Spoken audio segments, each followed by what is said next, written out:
ನಮಸ್ಕಾರ. ನಕ್ಷತ್ರ ನಾಡಿಯೇ ವಿಶೇಷ ನೇರ ಪ್ರಸಾರ ಕಾರ್ಯಕ್ರಮಕ್ಕೆ ಸ್ವಾಗತ. ನಾನು ಧನುಶ್ರೀ.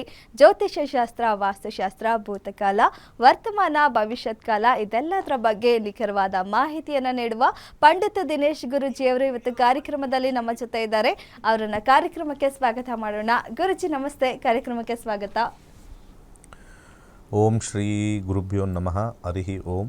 ಜ್ಞಾನಾನಂದಮಯಂ ದೇವಂ ನಿರ್ಮಲಸ್ಫಟಿಕಾಕೃತಿ ಮಾದಾರಾಂ ಸರ್ವವಿದ್ಯಾನಾಂ ಹಯಗ್ರೀವ ಮುಪಾಸ್ಮಹೆ. ಶುಭಂ ಕರೋತಿ ಕಲ್ಯಾಣಂ ಆರೋಗ್ಯಂ ಧನಸಂಪದ ಶತ್ರುಬುದ್ಧಿ ವಿನಾಶಾಯ ದೀಪರ್ಜ್ಯೋತಿ ನಮೋಸ್ತುತೆ. ಓಂ ನಮೋ ಭಗವತೆ ವಾಸುದೇವಾಯ. ಓಂ ನಮೋ ನಾರಾಯಣಾಯ. ನಮಸ್ಕಾರ. ಇನ್ನು ವೀಕ್ಷಕರೇ, ನಮ್ಮ ಪ್ರತಿನಿತ್ಯದ ಕಾರ್ಯಕ್ರಮದಲ್ಲಿ ಜ್ಯೋತಿಷ ಶಾಸ್ತ್ರದ ಬಗ್ಗೆ ನಿಮಗೆ ತಿಳಿಸ್ಕೊಡ್ತಾನೆ ಇದ್ವಿ, ಮಾಹಿತಿಯನ್ನ ಹೇಳ್ತಾನೆ ಇದ್ದಾರೆ ಗುರುಜಿಯವರು.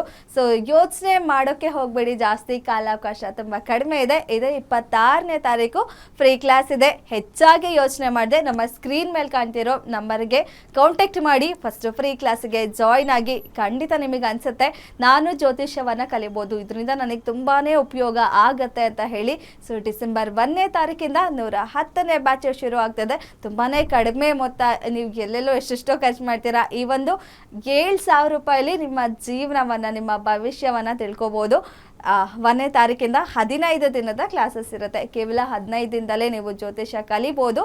ಸೊ ಡಿಸೆಂಬರ್ 1ನೇ ತಾರೀಕಿಂದ ಇರುತ್ತೆ. ನಮ್ಮ ಸ್ಕ್ರೀನ್ ಮೇಲೆ ಕಾಣ್ತಿರೋ ನಂಬರ್ಗೆ ಕಾಂಟ್ಯಾಕ್ಟ್ ಮಾಡಿ ಜಾಯ್ನ್ ಆಗ್ಬೋದು.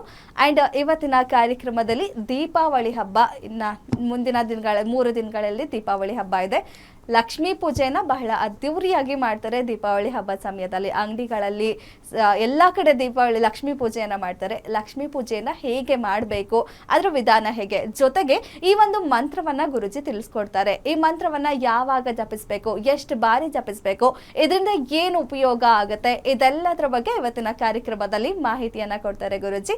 ಮಾತಾಡ್ತಾ ಹೋಗೋಣ. ಗುರುಜಿ, ನಾನು ಹೇಳ್ದೆ ಇವಾಗ, ಸೊ ಮಂತ್ರವನ್ನ ತಿಳಿಸ್ಕೊಡಿ, ಪೂಜಾ ವಿಧಾನ ತಿಳಿಸ್ಕೊಡಿ ಅಂತ, ಅದ್ರ ಬಗ್ಗೆ ಹೇಳ್ತಾ ಹೋಗೋದಾದ್ರೆ. ಮೊದಲು ನಾಡಿನ ಸಮಸ್ತ ಜನತೆಗೆ ದೀಪಾವಳಿ ಹಬ್ಬದ ಹಾರ್ದಿಕ ಶುಭಾಶಯಗಳು. ಎಲ್ಲರಿಗೂ ಕೂಡ ಆಯುರ ಆರೋಗ್ಯ ಐಶ್ವರ್ಯ ಕೊಟ್ಟು ಕಾಪಾಡಲಿ. ಹಾಗೆ ಬ್ಯಾಂಡಲ್ಲಿ ಸ್ವಲ್ಪ ಕಾಣಿಸಲ್ಲ ಮಂತ್ರ, ಅದು ಕರೆ ಮಾಡಿ ಅನ್ನೋ ಬ್ಯಾಂಡಲ್ಲಿ ಕಾಣಿಸಲ್ಲ, ನೋಡ್ಕೊಳ್ಳಿ. ಮಂತ್ರ ಬರ್ಕೊಳ್ಳಿ. ವಿಧಿವಿಧಾನಗಳು ಸ್ವಲ್ಪ ಇವತ್ತು ವಿಶೇಷವಾಗಿ ನಾನು ಹೇಳ್ತೀನಿ. ಮೊದಲಿಗೆ ಧನ್ತ್ರಯೋದಶಿ ಅನ್ನೋದು ಬರ್ತಕ್ಕಂಥದ್ದು 5 ದಿವಸ. ಆ್ಯಕ್ಚುಲಿ ದೀಪಾವಳಿ ಅನ್ನೋದು 5 ಡೇಸ್ ತೊಗೊಳುತ್ತೆ.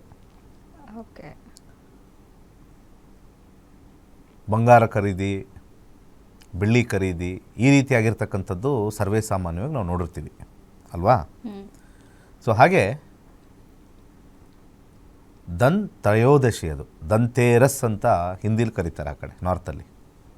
ಧನ ತ್ರಯೋದಶಿ ಅಂದರೆ ಅಂಥ ಟೈಮಲ್ಲಿ ಏನು ಬೇಕಾದ್ರೂ ನಾವು ಧಾನ್ಯ ಬೇಕಾದ್ರೆ ತೊಗೊಂಬರ್ಬೋದು, ಏನಾದ್ರು ಒಂದು ಪರ್ಚೇಸ್ ಮಾಡಬೇಕು, ಅದು ಅಕ್ಷಯ ಆಗುತ್ತೆ ಅಂತ ಹೇಳ್ತಕ್ಕಂಥದ್ದು ಧನ ತ್ರಯೋದಶಿ ಅಂತ ಬರ್ತಕ್ಕಂಥದ್ದು.